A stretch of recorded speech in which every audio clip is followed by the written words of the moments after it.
3 people were admitted to the same Paris hospital on a rainy October morning. Each one pulled from a different wing of the Louvre, each unresponsive, each whispering the same words through cracked lips. She turned her head. None of them had spoken a coherent sentence since.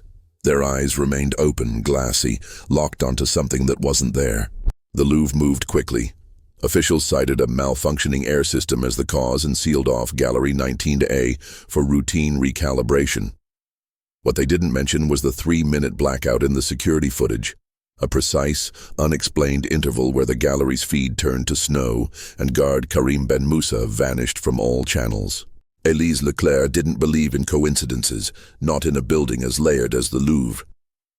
As the museum's lead conservator, she had handled artifacts older than empires and paintings that bled secrets under infrared. That morning, her task was simple: assess the back wall of the gallery after the removal of Delacroix' The Death of Sardanapalus for restoration. Behind the massive canvas, something was wrong.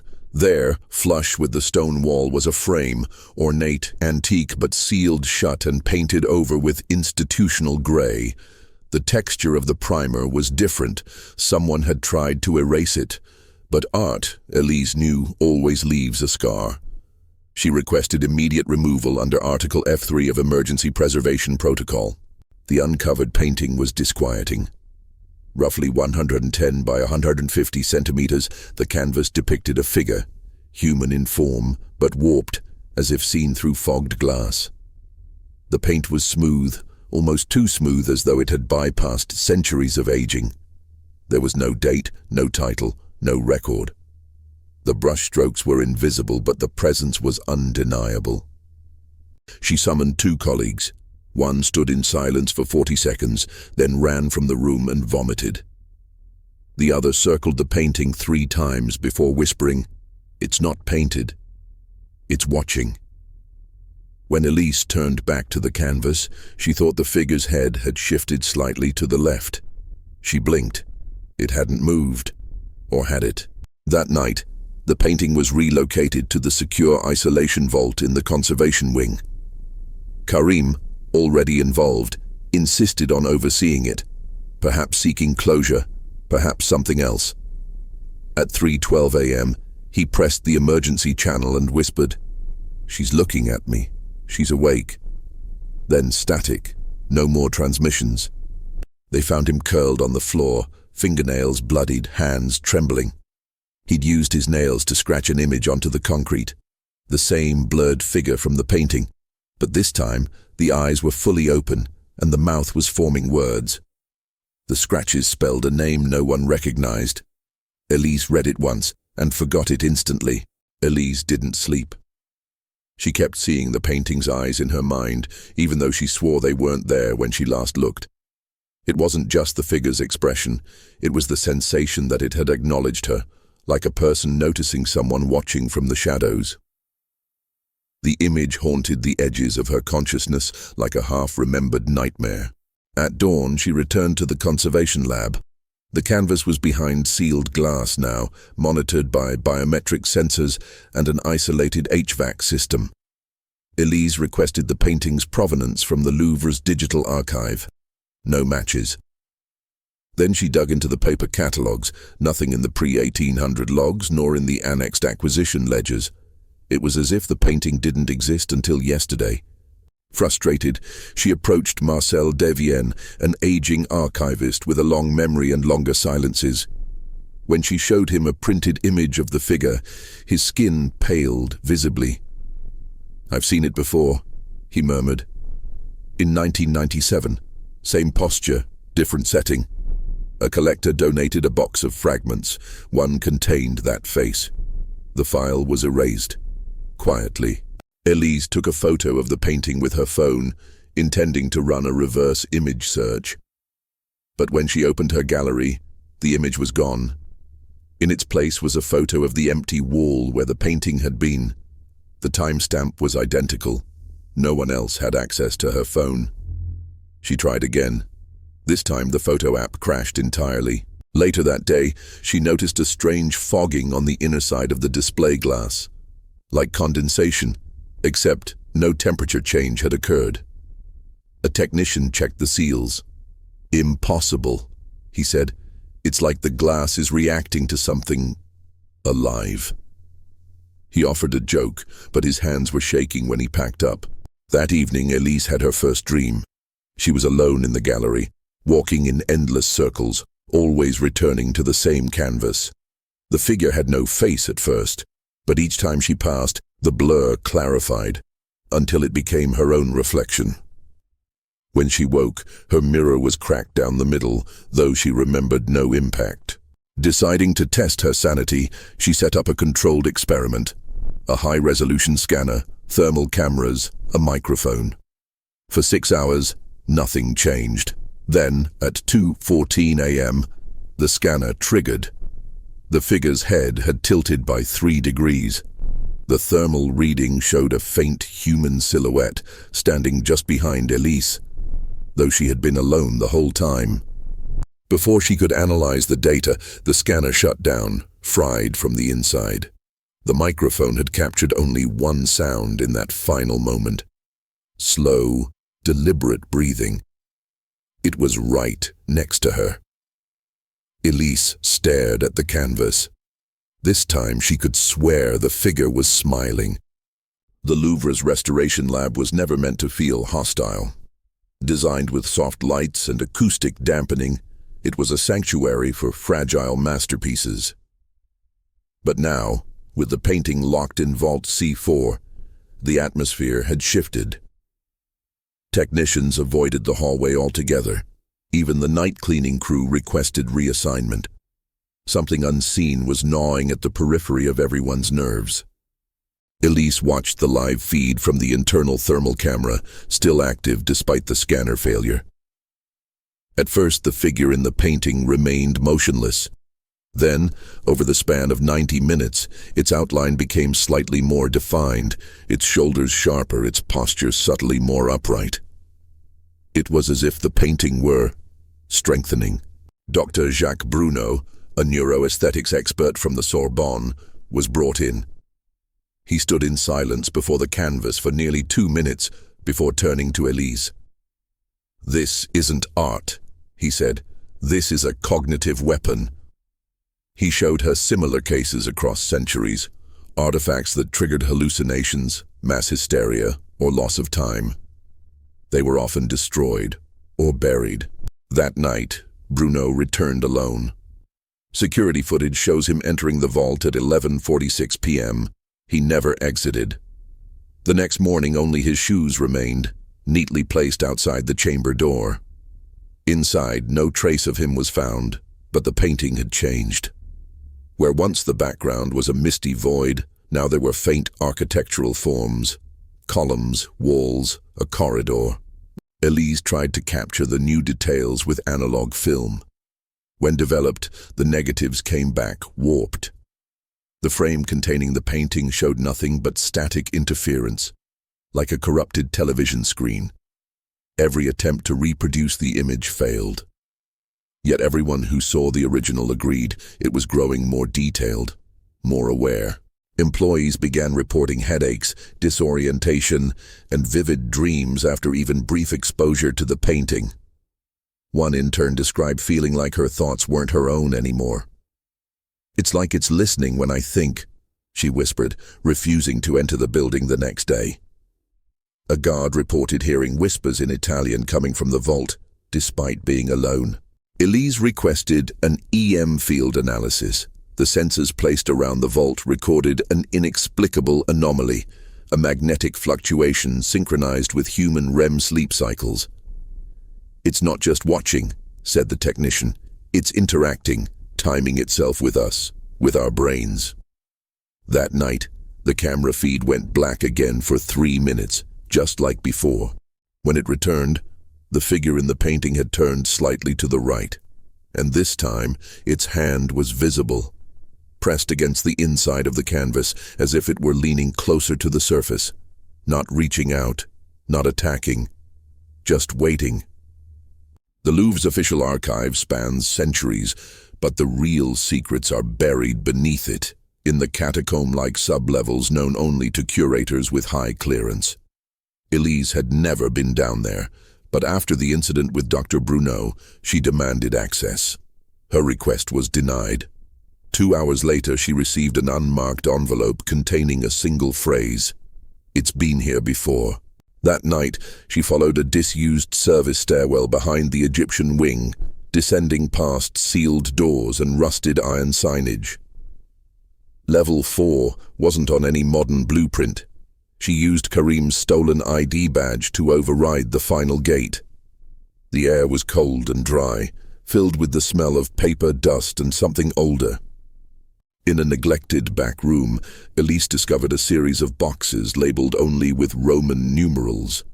Inside them were sketches, notes, and partially burned documents. One folder held a faded charcoal drawing, a figure almost identical to the one in the painting, but seated on a throne made of twisted limbs. The date read 1912. The accompanying text was worse, written in French, Latin, and what looked like Greek. It referred to the figure as l'invité silencieux, the silent guest. According to marginal notes, the painting had surfaced multiple times in history. Vienna, 1893. Venice, 1740. Istanbul, 1621. Each time the same symptoms followed: visions, disappearances, and the eventual destruction of the hosting building. Élise scanned the pages into her laptop, intending to translate them later. But as she turned to leave, she noticed a small, iron-bound journal tucked inside a ventilation grate. It was the personal diary of Etienne Morel, a Louvre restorer from the early 1900s. His final entries were frantic. "It speaks when no one listens. It grows when no one sees. I locked it, but it remembers me." When Élise returned to the surface, she found her laptop screen flickering. The scanned documents were corrupt. The images of the sketches had been replaced with solid black rectangles. Only one sentence remained, embedded into the file names: "You looked." She hadn't typed that. No one had. She tried to tell the museum board, but their response was chillingly rehearsed. "That vault is part of a restricted conservation study. No further action is necessary." A man in a dark suit waited outside her apartment that night. He never approached. Just stood across the street watching until sunrise. The next morning, the painting had changed again. Now, in the background, faint outlines of columns had become clearer. Shadows of human figures now visible behind them, indistinct, like they were waiting in line. And in the lower corner, something new. A second figure emerging from the dark. Élise stopped sleeping entirely. The moment she closed her eyes, the painting would appear. Always changing, always closer. She began forgetting things, where she placed objects, names of colleagues, what day it was. But the worst part wasn't the forgetfulness. It was the certainty that something was remembering for her. Desperate, she reached out to Rami Kassir, an independent researcher known for his fringe theories about non-Euclidean cognition in visual media. He had once published an article arguing that some images act as cognitive black holes. They pull perception inward until the viewer becomes a part of the image itself. He replied to her message in under 10 minutes. "If it's what I think, you need to leave Paris, now." She refused. Instead, she invited Rami to the Louvre. He arrived at night, wearing gloves and carrying analog equipment. Before even seeing the painting, he placed 3 strips of lead-lined film over the viewing glass. "Direct exposure may accelerate integration," he explained. Élise didn't ask what integration meant. After 5 minutes of observation, Rami stepped back, shaken. "It's an aesthetic void," he said. "A visual structure designed to erase the boundary between observer and subject. It doesn't depict something. It consumes recognition. That's why no one can photograph it. It doesn't want to be remembered. It wants to replace memory." Rami showed her a pattern. People who'd spent more than 5 minutes near the painting began to lose autobiographical memory, childhood recollections, names of loved ones, key dates. Élise checked her own ID. The birth date was wrong. She tried to recall her mother's face. Nothing came. He proposed an experiment. Expose a controlled group of volunteers to the painting at intervals, documenting psychological changes. Élise refused. "I won't sacrifice anyone else." But Rami had already begun. 2 of his researchers had viewed the image. One was now catatonic. The other had redrawn the painting obsessively, with increasing accuracy. That night, Élise found a canvas in her own studio. It was blank at first glance, but when viewed at an angle, a faint outline was visible. Her own silhouette, sitting in the same pose as the figure in the Louvre painting. The hands, the tilt of the head, the curve of the spine. It was her, just slightly wrong. She turned off the lights and closed the door. In the hallway, she bumped into a colleague who smiled and said, "Nice work on the new acquisition, Élise. It's your most haunting piece yet." She froze. She had never shown anyone the canvas. It was still locked in her private room, or so she thought. Élise returned to the Louvre with a mission: find out how long the museum had known. Not just about the painting, but about the pattern, its reappearances, its effects, its erasures. She began accessing restricted server logs using Karim's credentials. What she found wasn't a single cover-up, it was decades of coordinated silence. There were digital references to a non-indexed visual anomaly, first flagged in 1983, mislabeled as a reflection error in the Department of Islamic Art. Earlier logs mentioned mirror instability in 1959 and perceptual noise dating back to a 1927 internal report. Different names, same symptoms, same painting, same silence. Élise dug deeper. A cache of audio files from board meetings in the early 2000s revealed heated discussions about containment, recurrence intervals, and exposure thresholds. One director's voice stood out. Élise Leclerc, former head of acquisitions. He argued for destruction. "It's not art," he insisted. "It's a mirror with memory." He was forced into early retirement weeks later. She found a log of incident reports, all quietly buried, staff exhibiting dissociative episodes, visitors claiming time distortion, tour guides forgetting entire routes mid-tour. One chilling note read, "Subject began to draw the anomaly mid-conversation. When interrupted, could not remember why." The attached sketch was unmistakable, the blurred figure, hand extended. Élise discovered that her own access file had been modified. The timestamp indicated changes made a year prior, long before the Delacroix canvas had been removed. Her clearance level had been elevated retroactively. It was as if someone wanted her in contact with the painting, as if the path had been prepared. She confronted her supervisor, Director Maillard. He didn't deny it. "It returns every cycle," he said coldly. "Always slightly different, always more complete. We thought maybe you'd last longer than the others." When she asked who the others were, he simply said, "You'll remember, or you won't." Élise left his office reeling.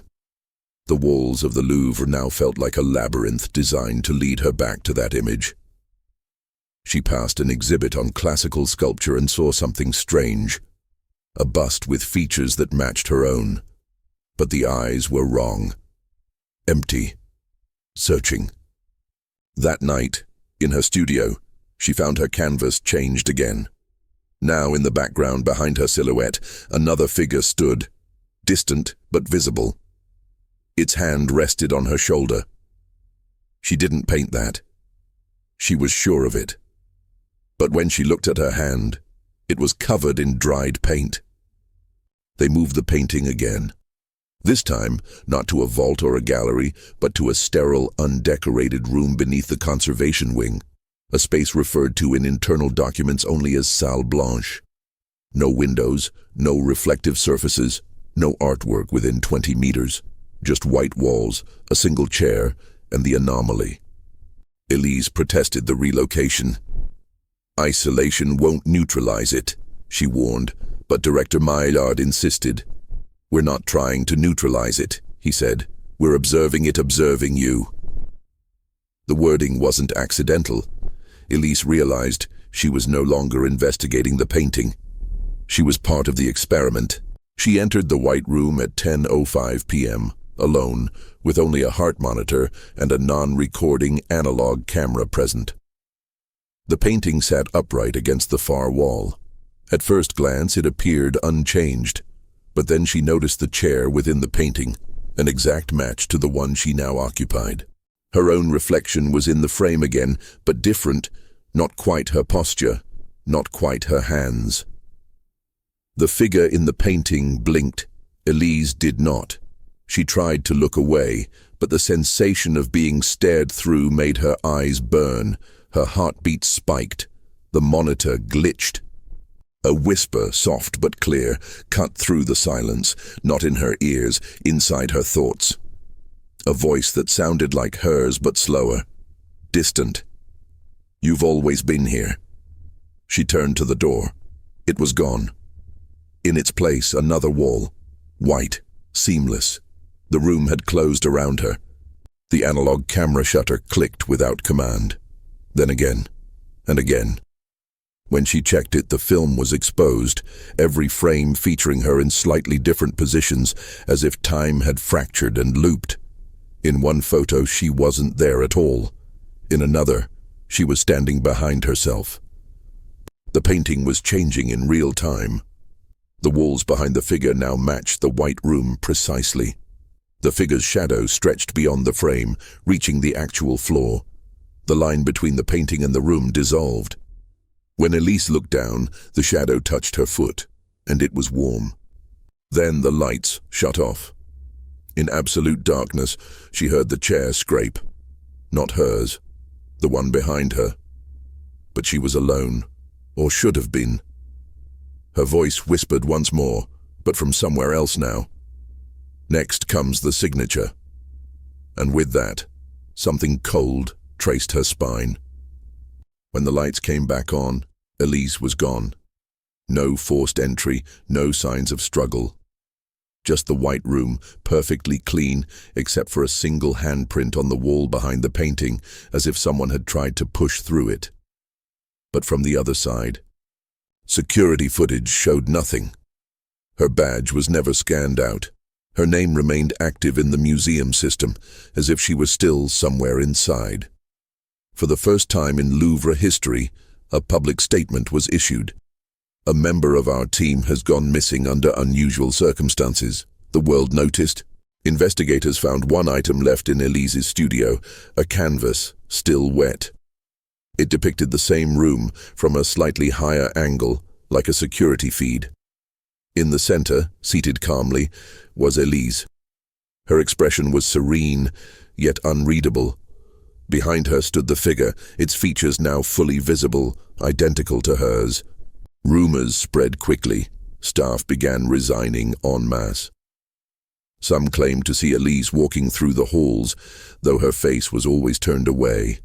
One tourist collapsed in the Denon wing after staring at a blank wall for too long. When revived, he said only, "She's still painting," from inside. The Louvre quietly closed the Salle Blanche and announced renovations, but whispers leaked.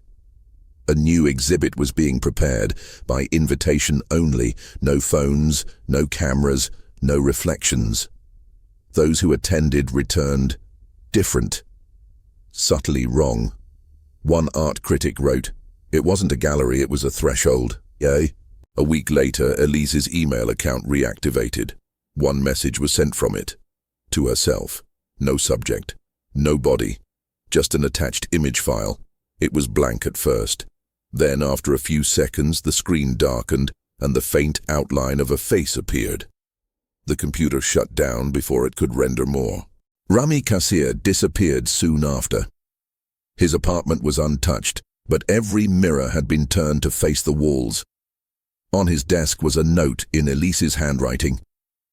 "It doesn't want to be seen, it wants to see." Taped beneath the note was a sketch, not of the painting, of the viewer. And now, a final question remains. If you were to visit the Louvre tomorrow and find a room with no label, no guards, no sound, would you enter? Would you look? Just for a second.